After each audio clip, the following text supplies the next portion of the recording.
ओम नमो भगवते वासुदेवाय। ओम नमो भगवते वासुदेवाय।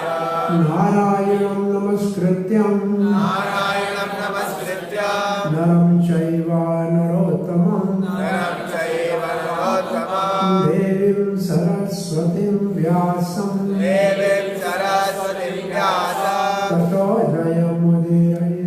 ततो जयमुदीरये। नष्टप्रायेषु भद्रेषु नष्टप्रायेषु भद्रेषु नित्यं भागवत सेवया नित्यं भागवत सेवया भगवती उत्तम श्लोके भगवती उत्तम श्लोके भक्तिर्भवति नैष्ठिकी भक्तिर्भवति नैष्ठिकी। कृष्णाय वासुदेवाय कृष्णाय वासुदेवाय देवकी नन्दनाय च देवकी नन्दनाय च नन्दगोपकुमाराय नन्दगोपकुमाराय गोविन्दाय नमो नमः। गोविन्दाय नमो नमः।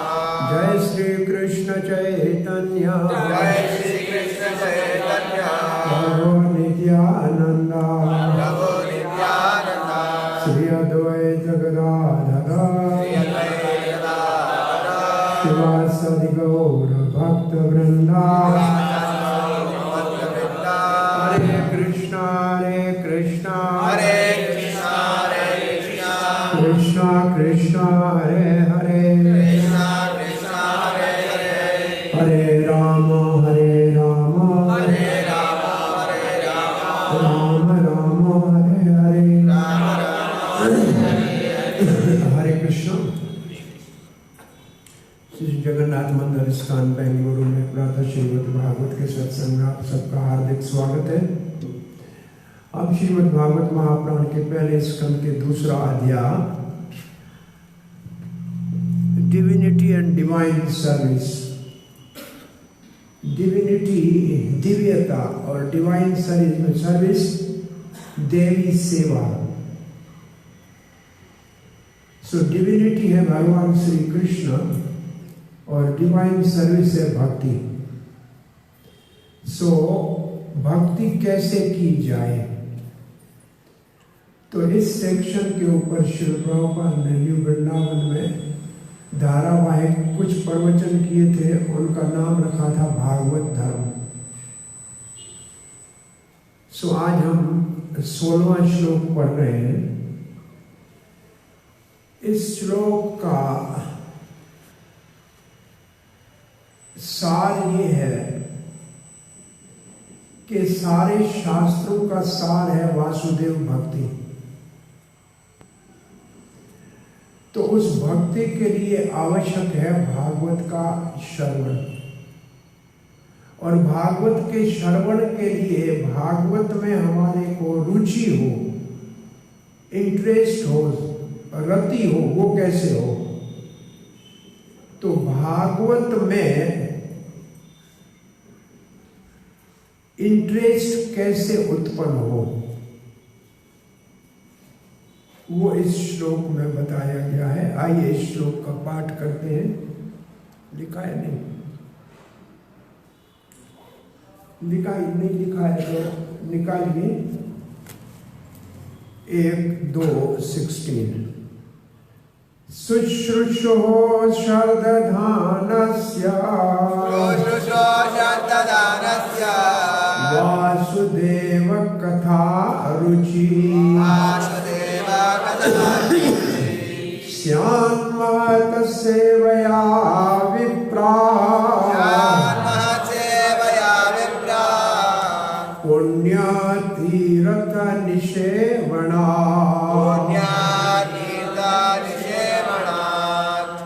शुश्रूषो इसका अर्थ है सुनना, श्रवण करना। श्रद्धानस्य का अर्थ है श्रद्धा से, बड़ी सावधानी से, बड़े केयर एंड अटेंशन से। क्या क्या सुनना? वासुदेव कथा। वासुदेव कथा सुननी श्रद्धा से और ध्यान से, तो उस कथा में हमको होगा रुचि। रुचि का मतलब स्वाद आने लगेगा, रस आने लगेगा। कैसे? स्यान महत सेवया। स्यान मतलब हो सकता है। भागवत में रस आ सकता है। कैसे? महत सेवया। महत का मतलब महात्मा, और महात्मा वो है जिन्होंने देवी प्रकृति का शरण लिया है। इसका मतलब जो राधा रानी के शरण में है, जो अंतरंग शक्ति के शरण में है, जो प्रकृति के 3 गुणों से परे है, वो है महात्मा। सेवया उनकी सेवा करना, ऐसे महात्माओं की सेवा करना। महात्माओं की सेवा का अर्थ है उनसे हरि कथा सुनना। विप्रा संबोधन है सनकादि ऋषियों को, हे ब्राह्मणों, पुण्य तीर्थ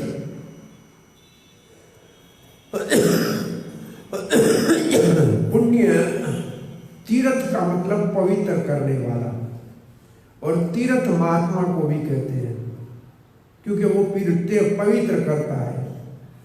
निसेवनाथ का मतलब सेवा। तो पुण्य तीर्थ की जो पवित्र है, शुद्ध है, श्रील प्रभुपाद लिखते हैं पुण्य तीर्थ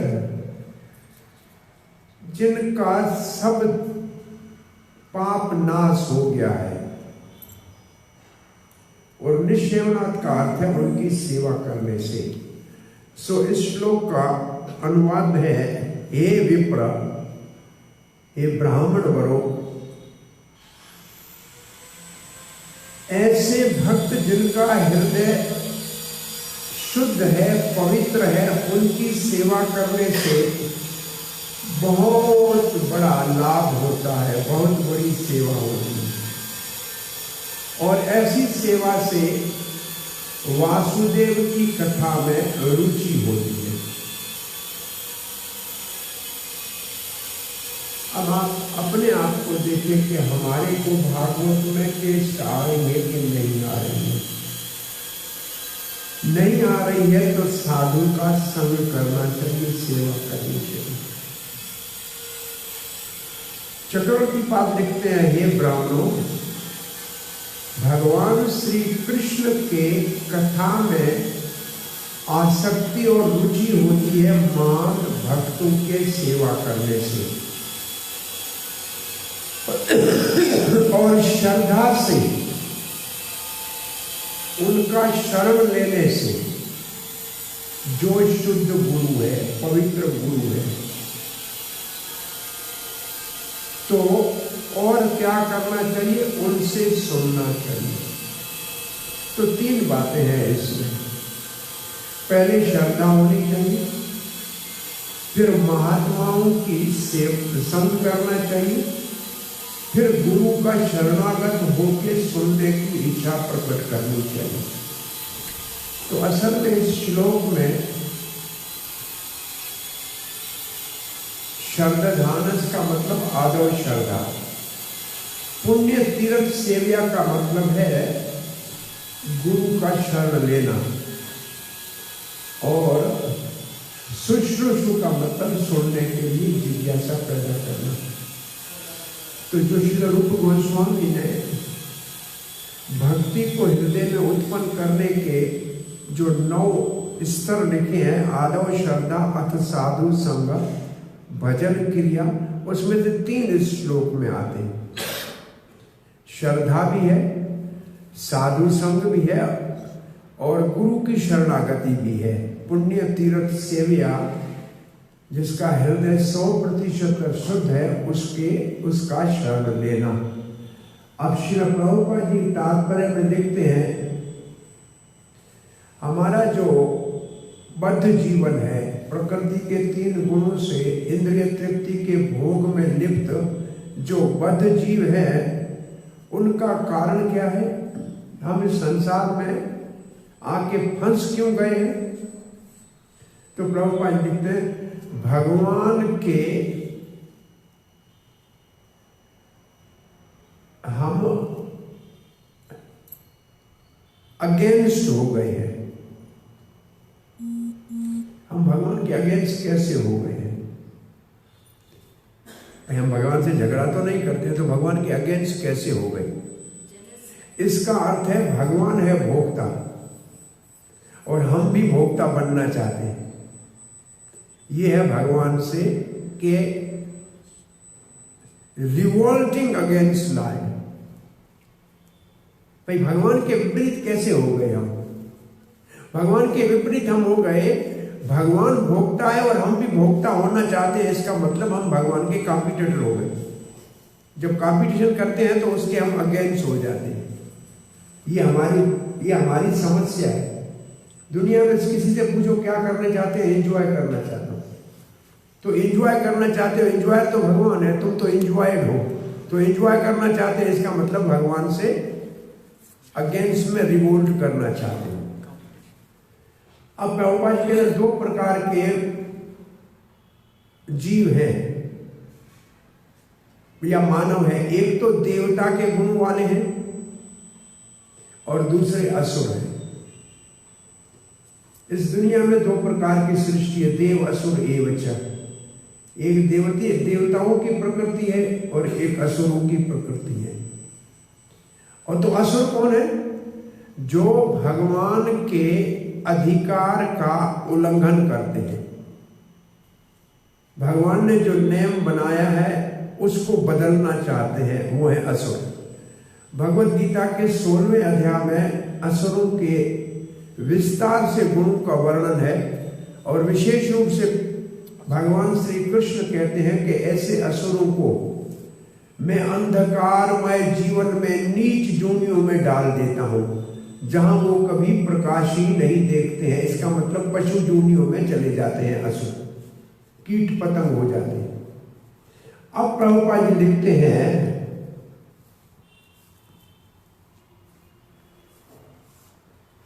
और जब ऐसे नीच जोनियों में होते हैं तो उनको परम सत्य के विषय में, भगवान के विषय में कुछ जानकारी नहीं होती।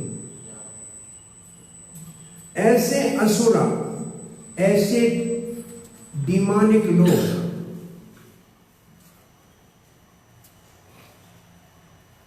कैसे फिर अपने आप को सुधार सकते हैं? प्रभुपाद जी कहते हैं उनके लिए भगवान के मुक्त महान महात्माओं की कृपा की आवश्यकता है, तब वह असुर जोनि से छूट सकते हैं।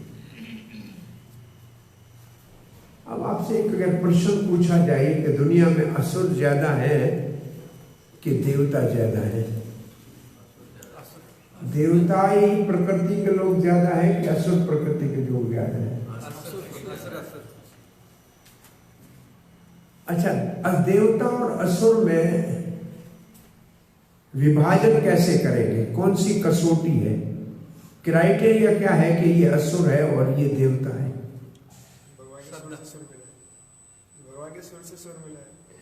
भगवान से सुर के सुर से सुर मिलाए वो सुर, और जो सुर से सुर न मिलाए जो असुर।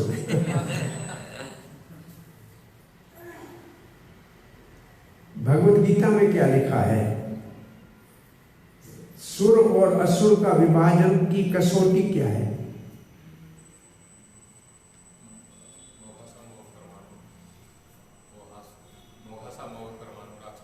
मोह शमोह कर्माणु मोह ज्ञान विचेतसा, ये 9वें अध्याय में है।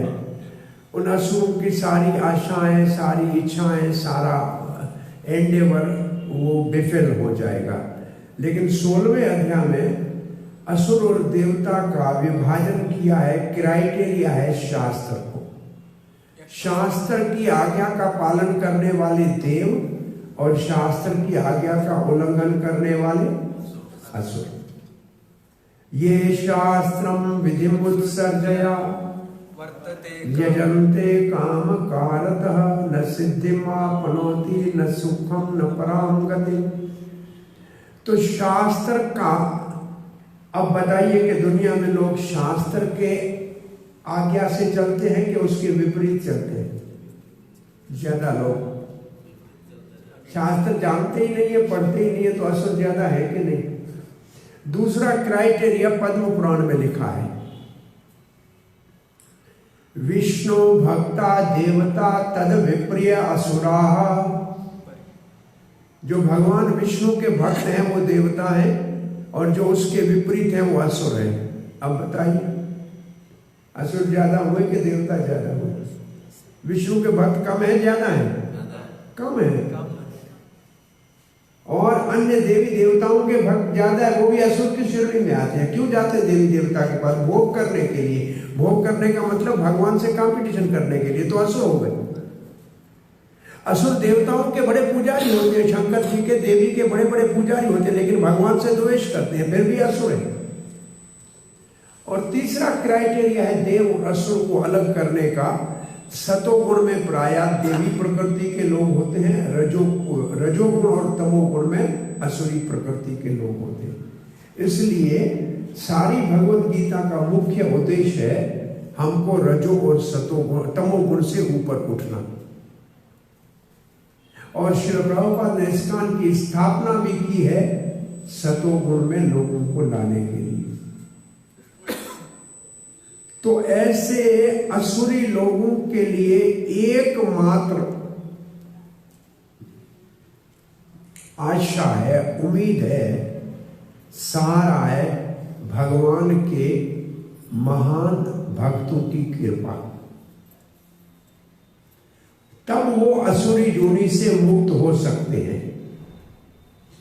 अब प्रभुपाद जी लिखते हैं भगवान भी बहुत दयालु है। दुनिया के अलग अलग देशों में अपने शुद्ध भक्तों को भेजते हैं ऐसे दुरात्मा लोगों के हित के लिए, क्योंकि हैं असुर लेकिन हैं तो भगवान के अंश, इसलिए उनको वापस भगवान की सेवा में लगाने के लिए भगवान विश्व के अंदर अपने प्रतिनिधि भेजते रहते हैं। अब प्रभुपाद जी की यहाँ उदाहरणता देखिए कि मानव समाज में लोगों को नास्तिक बनने से रोकने के लिए, भगवत भावना विहीन लोगों के उद्धार के लिए भगवान अपने अंतरंग बहुत ही कॉन्फिडेंशियल भक्तों को भेजते रहते हैं। और जब वो इस धरती के ऊपर आते हैं तो उनको कहते हैं शक्ति अवेश अवतार। और फिर प्रभुपाद जी लिखते हैं वो कभी भगवान के पुत्र के रूप में आते हैं, कभी भगवान के संदेशवाहक के रूप में आते हैं, और कभी भगवान के पार्षद के रूप में आते हैं। अब देखिए इन तीन लाइनों में श्री प्रभुपाद ने क्रिश्चियनिटी को इंक्लूड किया कि पुत्र के रूप में ईसा आया, इस्लाम के मुसलमानों को इंक्लूड किया कि पैगंबर भगवान का संदेश वाहक जो आया वो भी शक्ति अवेश अवतार है, भगवान ने भेजा। और भगवान के पार्षद आते हैं। ये असल में श्रील प्रभुपाद जी ने अपना ही यहाँ आने का उद्देश्य लिखा है।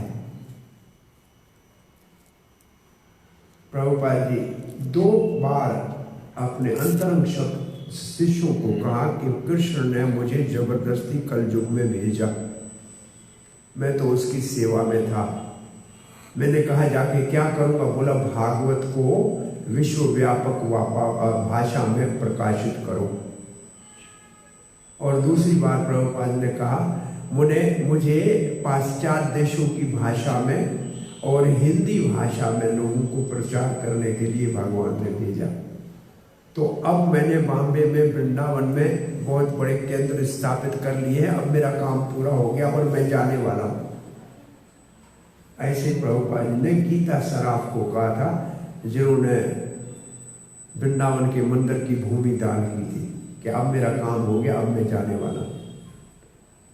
तो भगवान के पार्षद 3 यहाँ प्रभुपाद जी ने नाम लिखकर पूरी दुनिया के सारे मजहबों को साथ ले लिया है। ये प्रभुपाद जी की उदारता है कि वो विश्व को प्रचार करना चाहते थे। वो कोई सीमित एक ग्रुप नहीं बनाना चाहते। तो प्रभुपाद जी कहते हैं इनकी पहचान क्या है, ये कभी भी अपने आप को भगवान नहीं कहेंगे।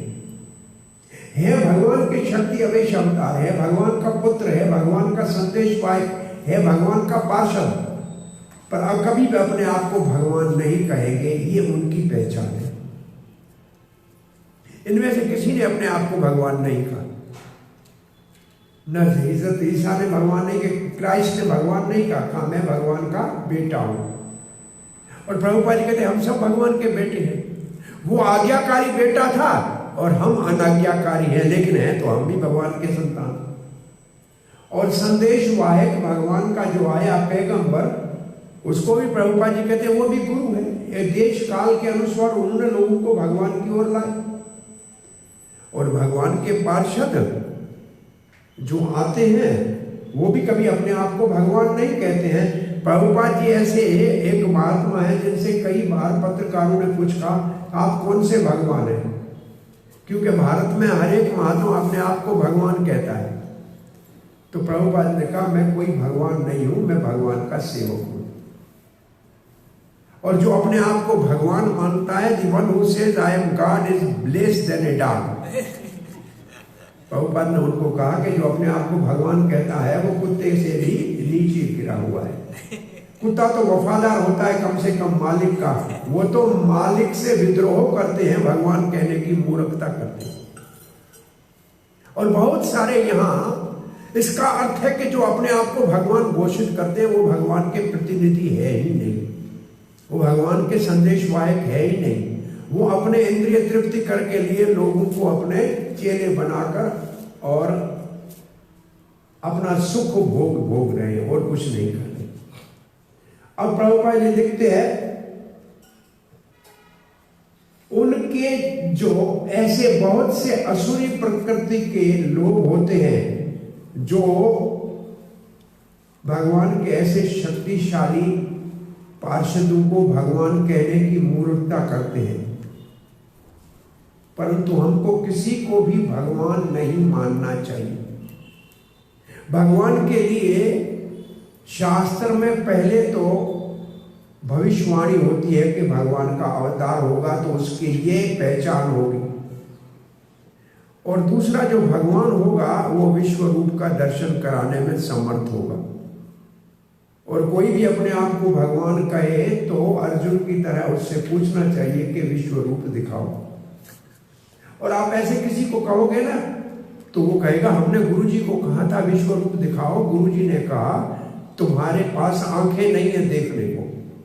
तो आप उसको बोलो कि ऐसे तो अर्जुन को भी भगवान ने कहा। फिर अर्जुन ने कहा कि भगवान आप दिव्य दृष्टि दे दो, तो भगवान ने दिव्य दृष्टि दे दी, तो गुरुजी हमको दिव्य दृष्टि दे दो, हम आपको देख लें।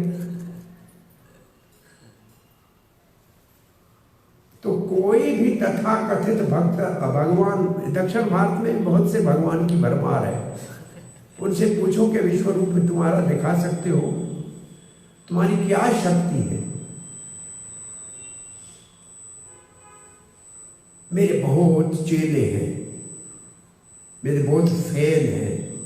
ऐसे तो अभिनेता अभिनेता की फैन आपसे ज्यादा है। यहाँ कोई बहुत बड़ा अभिनेता आए तो लाखों लोग इकट्ठे हो जाएंगे, कोई गुरुजी आए तो लाखों लोग नहीं आएंगे। तो फिर तो अभिनेता को भगवान कहना चाहिए ना, नहीं भाई। लोग ज्यादा किसी के साथ हैं, वो अगर भगवान है तो फिर तो किसी वो क्रिकेट का खिलाड़ी यहाँ जाएगा, लाखों लोग आ जाएंगे। कोई यहाँ अभिनेता नेत्री आ जाएगी तो लाखों लोग इकट्ठे हो जाए, तो क्या वो भगवान है? और कोई कह के भगवान कोई चमत्कार दिखा दे, ऐसे सोना निकाल के दे दे, तो सोने की दुकान में लाखों तोला सोनू पड़ा है, तो फिर तो सोनार को भगवान कहना चाहिए ना। एक इतना थोड़ा सोना निकालने वाले को भगवान कहने की क्या जरूरत है? इतना सारा सोना बाजार में पड़ा है सोनार के दुकान पे, उसको भगवान कहना चाहिए ना। कोई ऐसे करके आपकी बीमारी को खत्म कर दे, अरे ये तो भगवान है, हमारा दुख हर लिया। तो अस्पताल में लोगों के हार्ट ही बदल रहे हैं, तो उनको भगवान डॉक्टर को मान लो ना, जो कितने सारे लोगों को रोज ठीक कर रहे हैं। आपके भगवान ने तो एक किसी आदमी को ठीक किया, वो भी पहले से तैयार करके रखा था। तुम आना, कहना पेट में दर्द है, मैं हाथ लगाऊंगा, तुम बोलना मैं ठीक हो गया। ये तो सारा दुकानदारी है। बहुत साल पहले हम पाकिस्तान में थे, एक न्यूज़पेपर में एक खबर आई थी कि 2 डाकू थे, माल चोरी करके बांटते थे। तो एक बार कहीं से पशु चुराए, तो उसमें एक गधा था। एक के हिस्से में वो गधा आया, वो गधे के ऊपर चढ़ के जा रहा था, गधा मर गया। गधा मर गया तो उसने बोला चोरी का गधा है, कोई देख न ले। उसने एक खड्डा खोदा, उसमें गधे को गाड़ दिया और उसके ऊपर मिट्टी डाल रहा था। तो उसको पसीना हुआ, तो उसके कंधे के ऊपर लाल सा कपड़ा था, उसने पेड़ के ऊपर रख दिया और वो मिट्टी डाल रहा था और मिट्टी गीली हो रही थी और थक के पेड़ के नीचे बैठा था। तब तक कोई गाड़ी रोड से जाती हुई रुकी। बोला ये ध्वजा लगी हुई है, झंडा है, यहाँ कोई महात्मा रहता होगा। उधर आके देखे तो एक बहुत छोटा सा कब्र जैसी कोई चीज पड़ी है। उसने आके केले थे उसके पास, कब्र के पास रख लिए, 5 रुपया रख लिया। ये बैठा देख रहा था। बोला लोग पागल हैं। उसने क्या किया, केले मैंने खा लिए, 5 रुपये उठा लिए। अब उसने 5 रुपये से उसके ऊपर लाके कुछ फूल चढ़ा दिए। अब दूसरी गाड़ी आके रुकी, उसने तो 50 रुपये रख दिए और कुछ सामान और रखना दिया। उसने वो पैसा खर्च करके उसके ऊपर बहुत अच्छा सा एक टॉम बना दिया, एक अच्छा सा मुखबरा बना दिया। अब एक बहुत सुंदर जो है समाधि बन गई। अब ये बड़ी दाढ़ी बना के वहां बैठ गया, इतना प्रसिद्ध हो गया कि पूरी एरिया में लोग वहां आने लगे। बड़े बड़े पुलिस ऑफिसर वहां से आशीर्वाद लेने आने लगे, बड़े बड़े इनकम टैक्स कमिश्नर वहां से आशीर्वाद, मंत्री आशीर्वाद ले, और ये सबको बोल रहा है ठीक हो जाएगा। वो डाकू जो इसका साथी था, उसने ये सुना, ये सच्ची घटना है। उसने सुना ये कौन सा ऐसा महात्मा पैदा हुआ है, चलो मैं भी जाके आशीर्वाद ले आऊं, कहीं अच्छी चोरी हो, कहीं डाका अच्छा लगे, वहां चला गया। इसने उसको पहचान लिया, ये तो मेरा साथी है, ये तो कोई बड़ा बुजुर्ग नहीं है, नहीं को भगवान का अवतार है।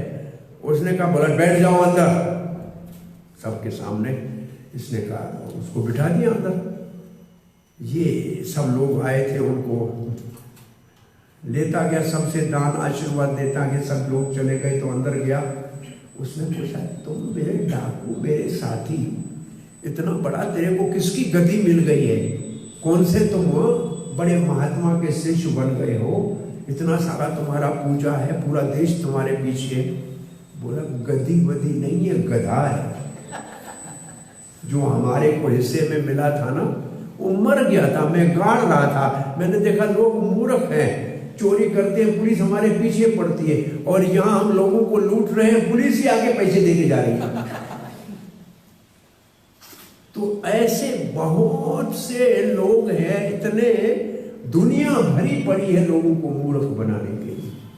ये केवल भारत में नहीं है, अब थाईलैंड में जाइए ना, और हर जगह ऐसे लोग बैठे लॉटरी के लिए, वो महात्माओं से पूछते हैं लॉटरी कैसे लगेगी। चारों ओर सारी दुनिया में मूर्खों की कोई कमी नहीं है, उनको मूर्ख बनाने वाला कोई होना चाहिए। और धर्म के नाम के बौं में बहुत से लोग मूर्ख बनाते हैं। तो ये बहुत बड़ी समस्या है। यहाँ प्रभुपाद लिखते हैं ऐसे मूर्खों को उनके असुरी शिष्य भगवान करके उनकी पूजा कराते हैं, लेकिन भगवान का अवतार होगा तो पहले शास्त्र में उसका वर्णन होगा। अब प्रभुपाद जी एक बहुत अच्छी बात लिख रहे हैं कि भगवान के सेवक को भगवान के समान आदर दिया जाता है, क्योंकि वो भगवान का प्रतिनिधि है। जैसे भारत के अंदर जब अंग्रेज का शासन था, तो यहाँ जो वायसरा था, उसको जो कुछ भी भेंट दी जाती थी, आदर दिया जाता था, वो असल में ब्रिटिश की महारानी के लिए हुआ था, और जो मिलता था वहां वो पहुंचा देता था। ये नेम था। जैसे हमारे पास रेवेन्यू का पटवारी होता है, वो हमसे टैक्स ले जाता है, तो टैक्स वो गवर्नमेंट के लिए ले जाता है, अपने लिए नहीं ले जाता है, लेकिन उसको आदर दिया जाता है क्योंकि वो गवर्नमेंट का रिप्रेजेंटेटिव है। ऐसे भगवान के भक्त भी भगवान के रिप्रेजेंटेटिव है। उनको जब कुछ दिया जाता है तो वो भगवान के लिए दिया जाता है, भगवान के है इसलिए दिया जाता है।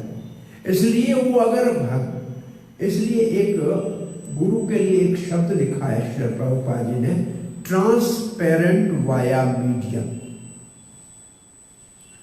Spiritual master is transparent via media. इसका अर्थ क्या है? ट्रांसपेरेंट का मतलब है जैसे आपका ये गिलास है, आंखों पे लगाते हो, ये ट्रांसपेरेंट है, इससे आप दुनिया को देख सकती हैं और दुनिया आपकी आंख को देख सकती है। काला चश्मा होगा तो आप दुनिया को देखेंगे लेकिन दुनिया आपको नहीं देखेगी। तो इसके दो लाभ हैं ट्रांसपेरेंट वाया मीडिया के। पहला लाभ ये है कि भगवान की कृपा परंपरा से गुरु के माध्यम से शिष्य को मिलती है, और शिष्य की सेवा गुरु के माध्यम से परंपरा से कृष्ण तक जाती है। ये दो तरफ से आना जाना होता है। कृपा का ऊपर से आना, गुरु के द्वारा शिष्य तक, शिष्य की सेवा परंपरा से गुरु के माध्यम से भगवान तक जानी, इसको कहते हैं ट्रांसपेरेंट वाया मीडिया। तो न भगवान की कृपा को आने का रास्ता और हमारी सेवा को भगवान तक जाने का रास्ता। इसलिए कभी भी कोई चीज आपको प्राप्त हो, लोग आपको दें, आपको जानना चाहिए कि मैं भगवान का सेवक हूं इसलिए दे रहा है, तो जिसका सेवक हूं ये उसके लिए है। इसलिए कम से कम जबान से इतना कहना चाहिए, श्री कृष्ण अर्पणमस्तु, मैं भगवान श्री कृष्ण आपको अर्पण करता हूं, ये आपके कारण मुझे मिली है, मैं इसके योग्य नहीं। ये बहुत जरूरी है। मेरे को मिली है ये सोचोगे तो ट्रांसपेरेंट नहीं रहोगे, फिर ब्लैक ग्लास हो जाओगे, अपने तरफ अपने तक सीमित हो जाओगे, तो लोगों को लाभ नहीं मिलेगा उससे। इसलिए प्रभुपाद जी यहां लिखते हैं, ऐसे भगवान के सेवकों को महात्मा कहते हैं या तीर्थ कहते हैं। तीर्थ या महात्मा इनको कहते हैं, वो देश काल और पात्र के अनुसार प्रचार करते हैं, परंतु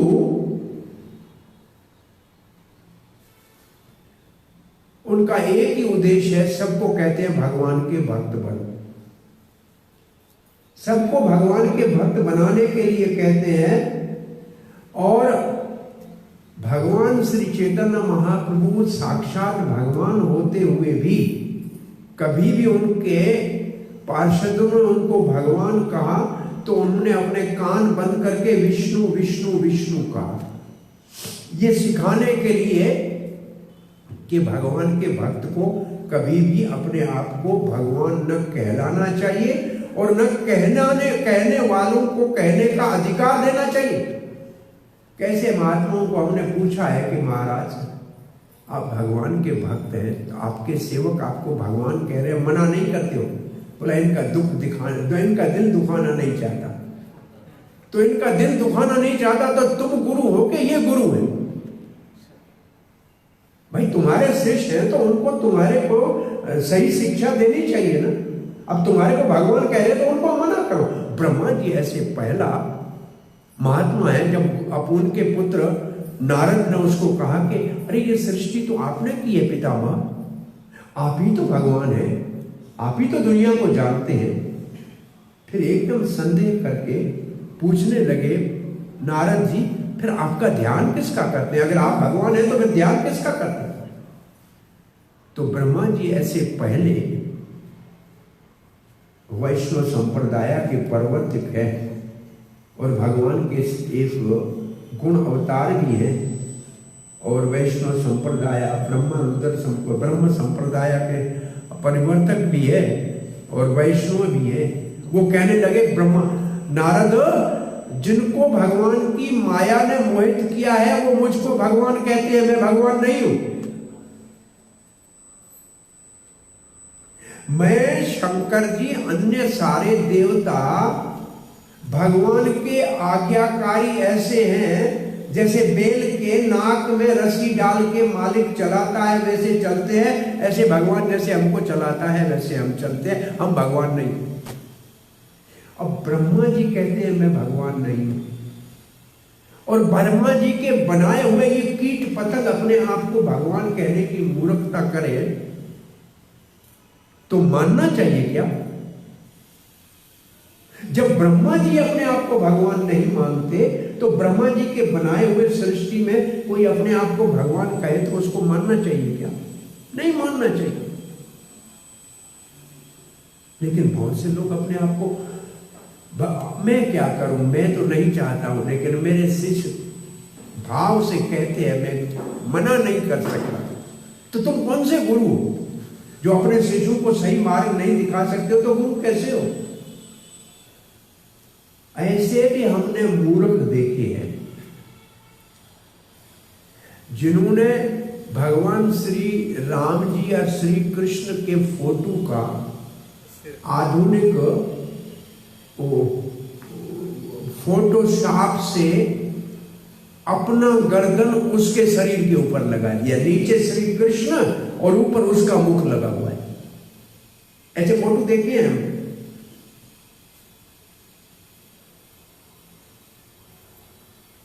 नरसिंह देव ऐसा था, ऊपर शेर था नीचे मानव था, तो लगाओ तो गधे का सर लगा दो, कृष्ण का सर क्यों लगा दो या राम का सर क्यों लगा दो? भाई लगा दो। ऐसे आपने देखा है कोई ऐसे अपने फोटो छापते हैं बहुत से लोग? उस शिष्य छापा, मैं क्या करूं, शिष्य ने छाप दिया, लोगों ने बहुत बड़ा उसके ऊपर बवाल कर दिया कि ये आप उधर धर्म की धज्जियां उड़ा रहे हो। अरे भैया तो जैसे हो वैसे ही कह दो कि मैं गुरु हूं ना, फिर भगवान का सहारा क्यों लेते हो?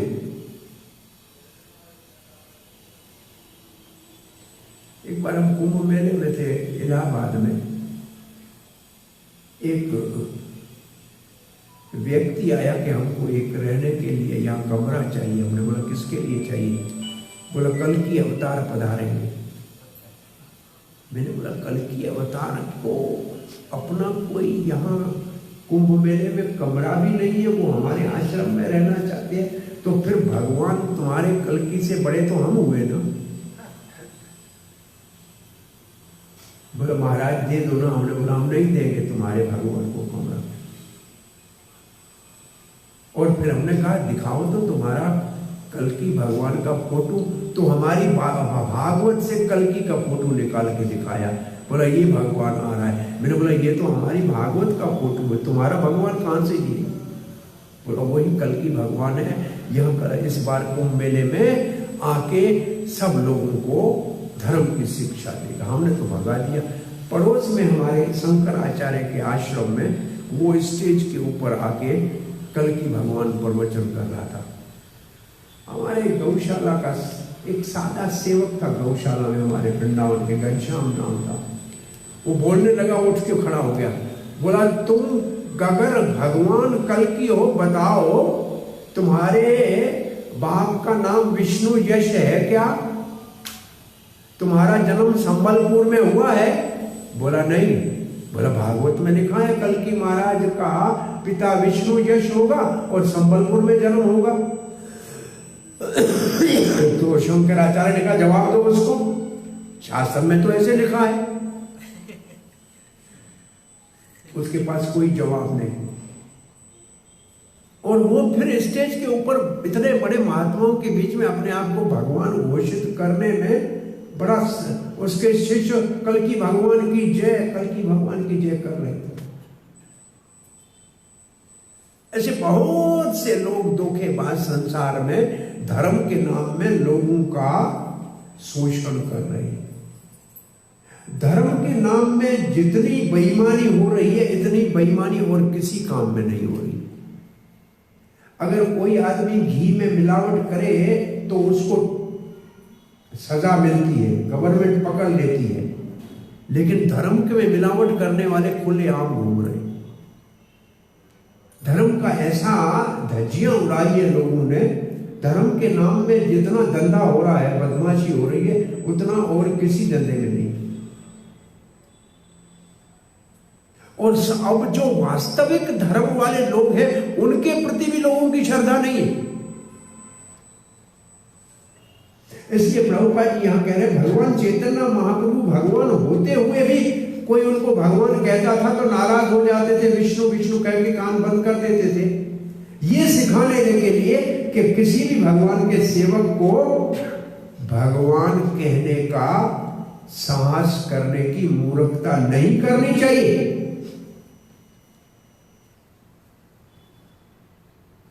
भगवान हम सबको सावधान कर रहे थे कि हमारे को ऐसे मूर्खों से बचना चाहिए जो अपने आप को भगवान कहते हैं।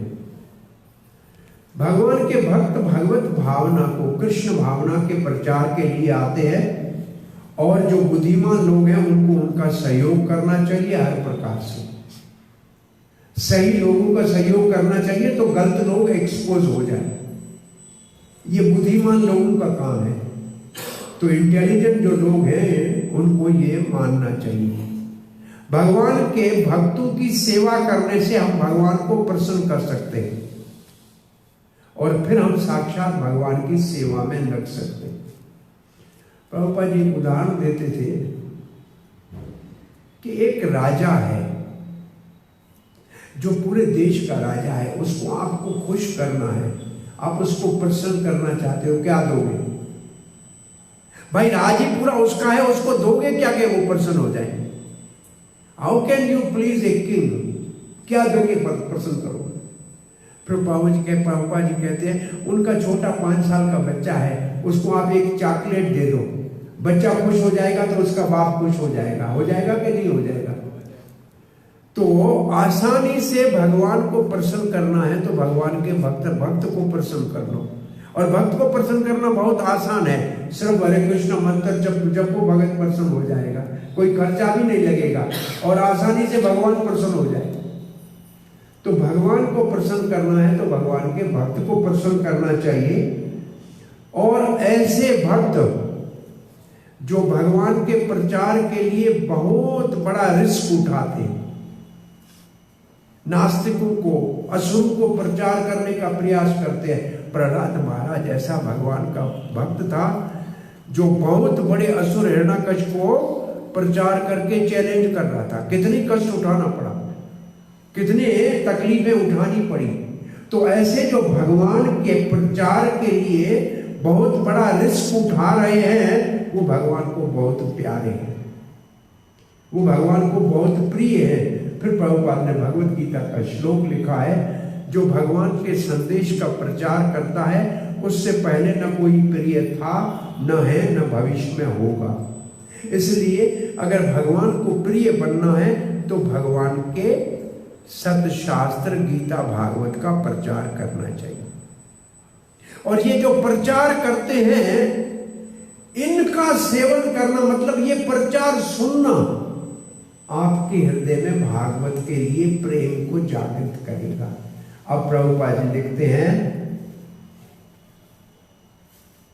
भगवान के सेवक की सेवा करेंगे तो होगा क्या? बोला उसके गुण हम में आ जाएंगे। जिसका हम संग करेंगे उनके लक्षण तो हम में आ जाएंगे। अगर आप शराबी का संग करेंगे तो शराब पीना सीखेंगे, हरे कृष्ण जपने वाले संग करेंगे तो हरे कृष्ण जपना सीखेंगे। बहुत सरल सी बात है। आप भगवान के भक्तों का संग करेंगे, सेवन करेंगे तो आप में भक्तों के गुण आ जाएंगे, और जैसे भक्तों के गुण आ जाएंगे तो फिर आप भगवान की कथा को सुनने में रुचि रखेंगे, क्योंकि उसको रुचि है तो आपको रुचि हो जाएगी। हमने एक महात्मा से पूछा वृंदावन में कि भगवान का नाम जपने में हमें टेस्ट कैसे आए? बहुत सरल महात्मा था, गन्ना ऐसे चूस रहा था, कुर्सी के ऊपर बैठा था। संत दास बाबा नाम था, हमारे वृंदावन के मंदिर के पास ही है पीछे। मैं ऐसे चला गया, प्रणाम करके कहा कि बाबा भगवान के नाम में रुचि कैसे हो? बोला जिनको रुचि है उनका संग करो। बस बहुत सरल उत्तर दिया कि जिनको भगवान में रुचि है, नाम में रुचि है, कथा में रुचि है, उनका संग करो, तुमको भी हो जाएगी। जैसा संग करोगे ऐसा तुम्हारे ऊपर प्रभाव पड़ेगा। और प्रभुपाद जी लिखते हैं भगवान के विषय में सुनने के लिए जो उत्सुकता है,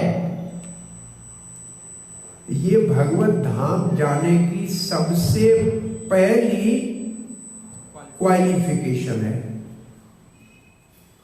भगवत धाम जाने के लिए योग्यता पहली है भगवान की कथा सुनने में उत्सुकता, एंथुसियाज्म।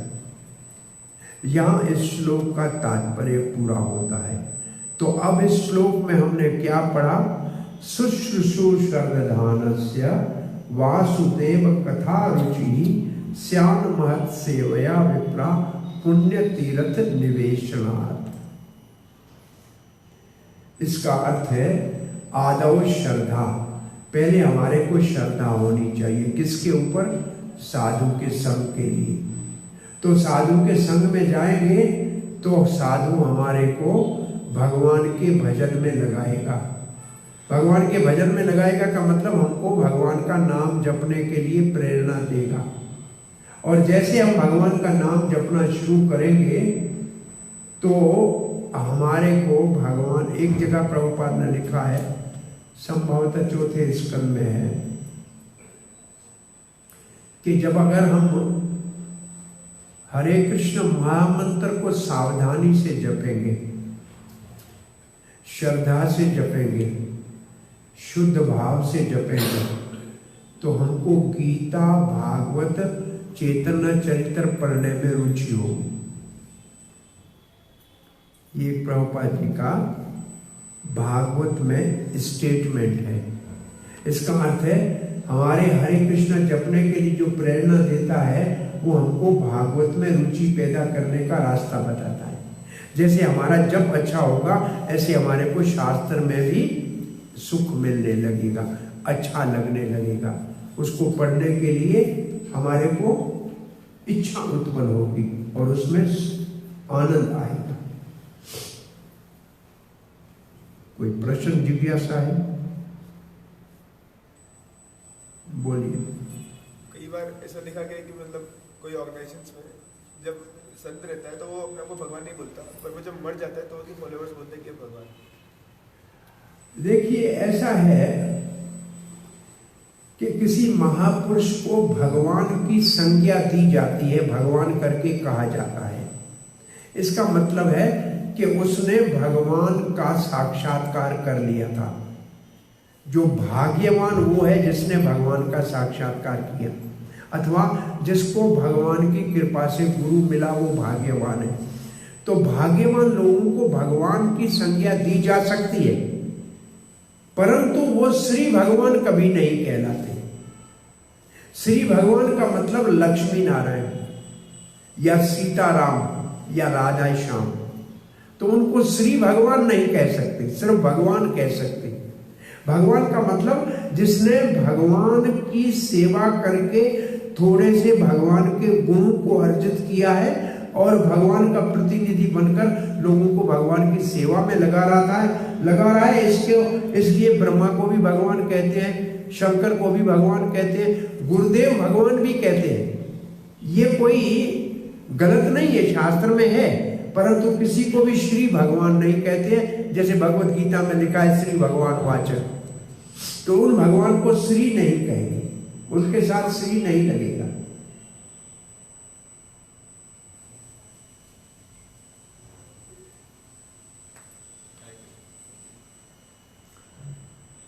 हाँ जी,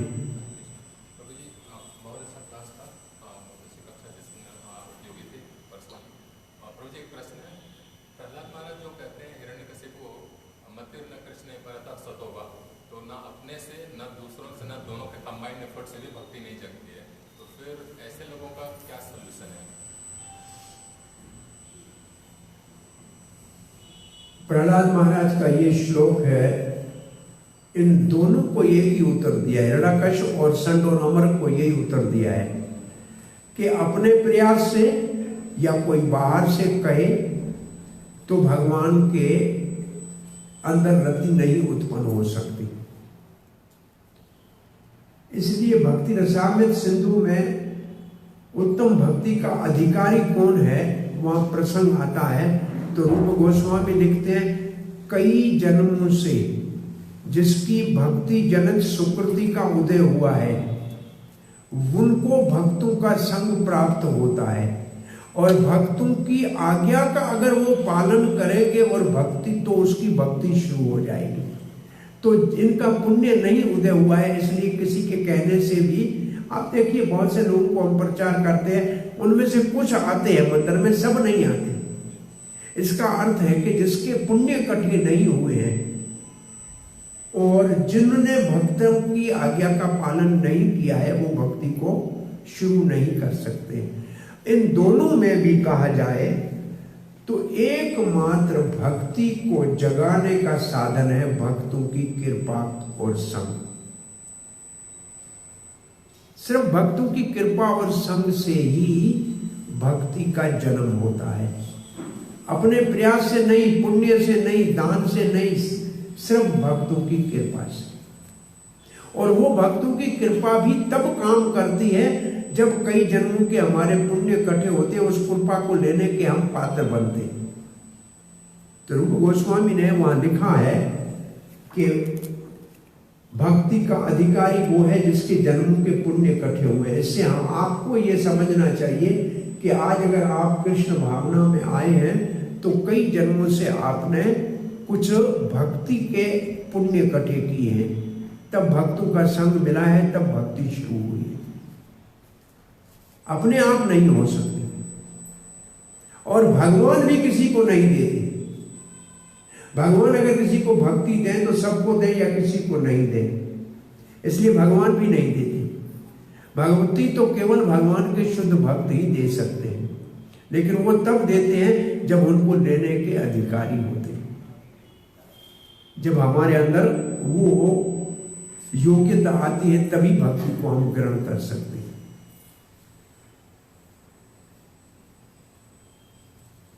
असल में भगवान की कृपा सदा बरस रही है, लेकिन हम उसका लाभ ले नहीं सकते क्योंकि हमारा बर्तन उल्टा पड़ा है। साधु संत क्या करते हैं वास्तव में, वो ठोकर देके बर्तन को सीधा कर देते हैं।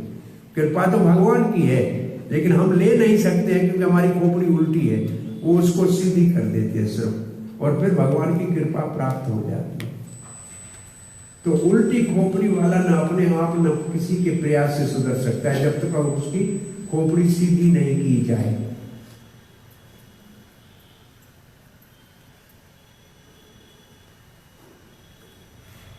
इस कल का श्लोक बहुत अच्छा था।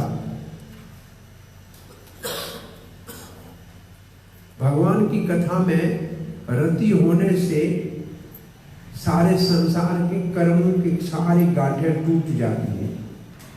तो फिर प्रश्न उठाए कि भगवान की कथा में रति कैसे हो कि हम बंधनों से मुक्त हो जाएं। तब आज का श्लोक आया कि भगवान के भक्तों के संग से, उनकी सेवा से भगवान की कथा में रति होगी। अब दूसरा प्रश्न उठेगा कल कि वासुदेव कथा क्या है, वासुदेव कथा है क्या, और उसके सुनने का लाभ क्या है। क्योंकि भक्तों का संग करेंगे, भक्तों की सेवा है कथा सुनना, तो भक्तों से कौन सी कथा सुननी चाहिए और कथा सुनने का लाभ क्या है, इसका उत्तर आएगा कल के श्लोक में। और कोई प्रश्न?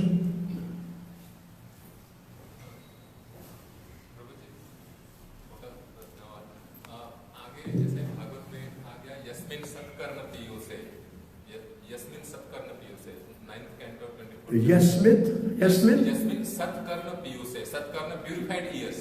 तो प्यूरिफाइड ईयर तो मतलब वो कैसे होगा? सत्कर्म पीयूषे, जैसा स्थित करे सकृत, तो ऐसे सत्कर्ण 9:24:62 9 24:62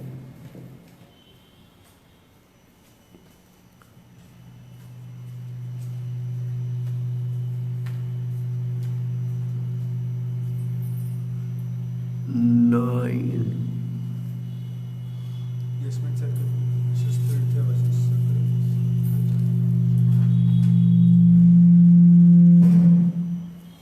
ये 9:24 62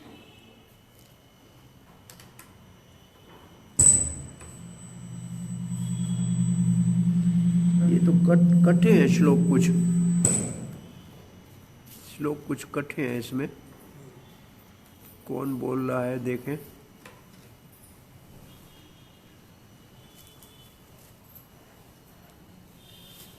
नाइन 63 कटे हैं दोनों।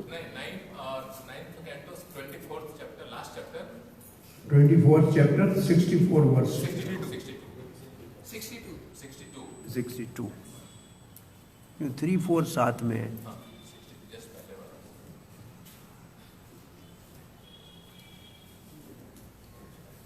कर्माणि अपरिमेयाणि मनसा अपि सुरेश्वरैः सह संकृष्ण चक्रे भगवान मधुसूदन। ये नहीं, वो 62 62 ये कितना नंबर है? वो 60 होगा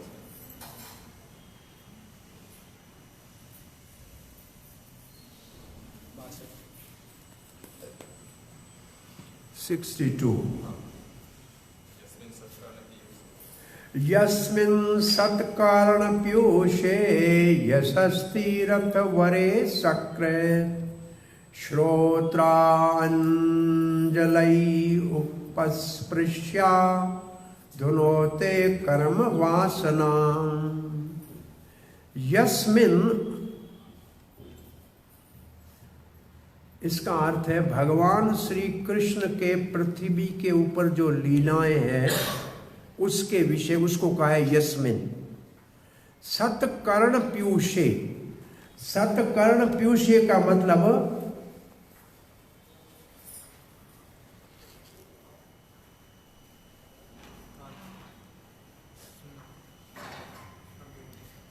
शुद्ध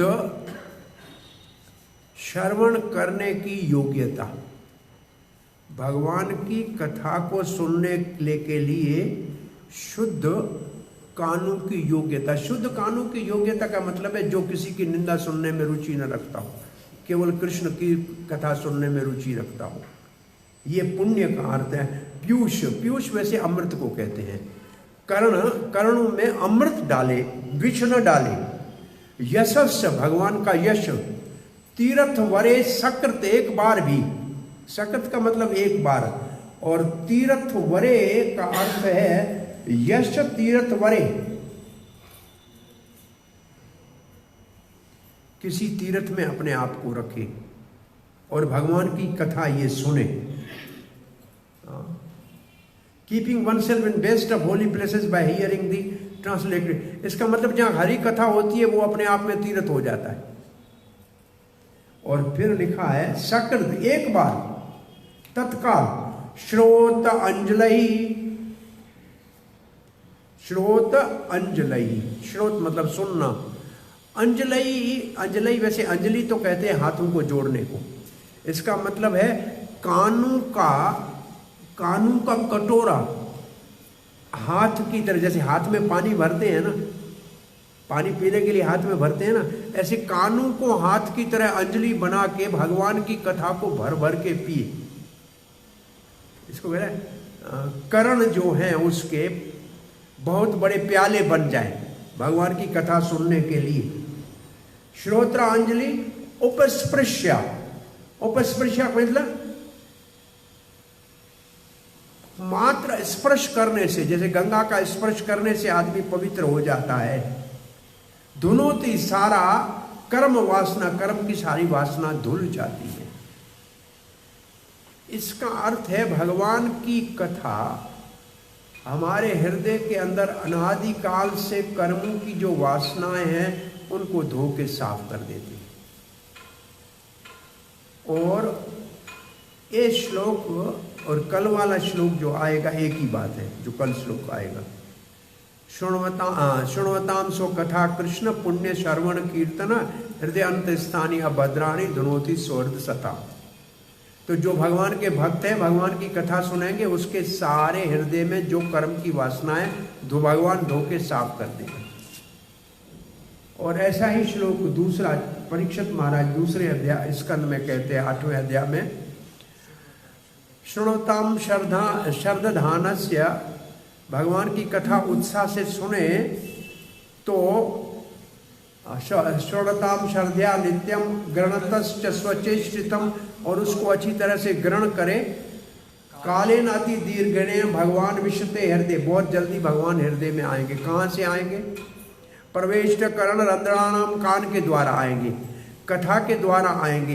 हृदय में हमारा जैसा भाव है उस भाव में प्रकट हो जाएंगे। सखा कहोगे तो सखा बन जाएंगे, मित्र कहोगे तो मित्र बन जाएंगे, सेवक बनोगे तो स्वामी बन जाएंगे, और माता पिता बन के तो बच्चा बन जाएंगे।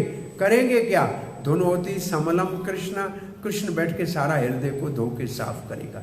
तो ये 3, 4, 5 श्लोक सब एक ही बात कह रहे हैं कि भगवान की अवतार काल की कथा को निरंतर सुनने से, कानों को प्याला बनाकर उसको पीने से भगवान उस भक्त के हृदय में कर्म की वासनाओं को धोकर साफ कर देते हैं। इसका मतलब कर्म कौन से कान होने चाहिए? प्रभुपाद लिखते हैं, who places the demands of the transcendental purified years. तो इसका मतलब कानों की इच्छा कुछ सुनने की तो है। हम सारा दिन कुछ सुनना चाहते हैं, कोई गाना सुनता है, कोई किसी की गिला सुनता है, कोई अपनी महिमा सुनता है, सबको अच्छा लगता है मेरी कोई प्रशंसा करे, कान इसी को सुनने की आदत है।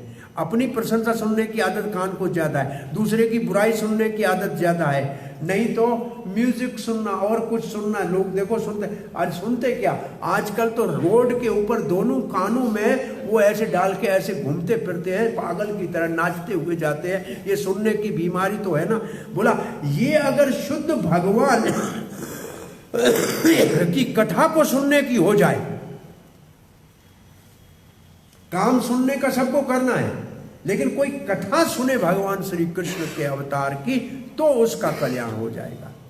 सत्कर्ण, सत्कर्ण का मतलब असत्कर्ण नहीं, दुनिया की खराब बातें सुनने वाले कान नहीं। सत्कर्म का मतलब हरि कथा सुनने वाले कान। तो सत्य असत्य, और सत्कर्ण का अर्थ है भक्त के कान। भक्त के कान सिर्फ भगवान की कथा सुनना चाहते हैं, या भक्तों की महिमा सुनना चाहते हैं, किसी की निंदा नहीं सुनना चाहते, किसी की बुराई नहीं सुनना चाहते।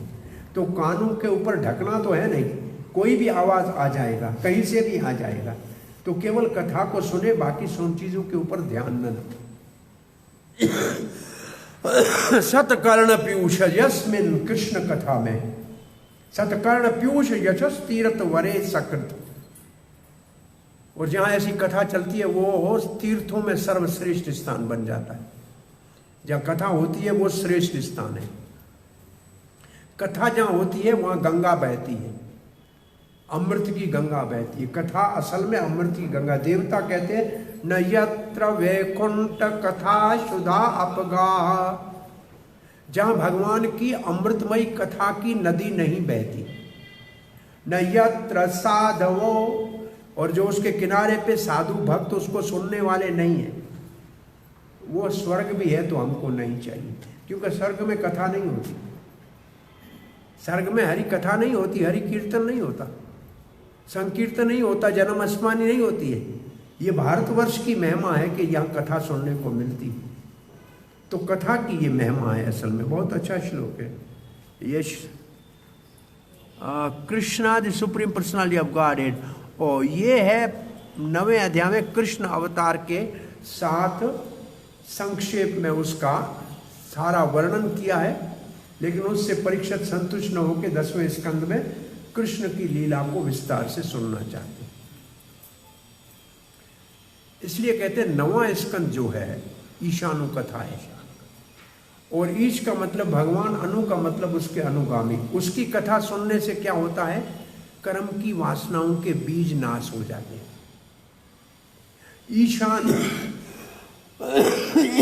ईशानु कथा सुनने से कर्म की वासना के बीज समाप्त हो जाते हैं। तब हम वास्तव में दशम स्कंद में कृष्ण की लीलाओं को सुनने के अधिकारी बनते हैं। जब तक ये बीज नाश नहीं होता है तब तक कृष्ण की कथा सुनने के अधिकारी नहीं होते। तो नवे स्कंद की कथा दशम स्कंद की भूमिका है। हरे कृष्ण। ग्रंथराज श्रीमद् भागवतम की जय, श्रील प्रभुपाद की जय, निताई गौर प्रेमानंदे।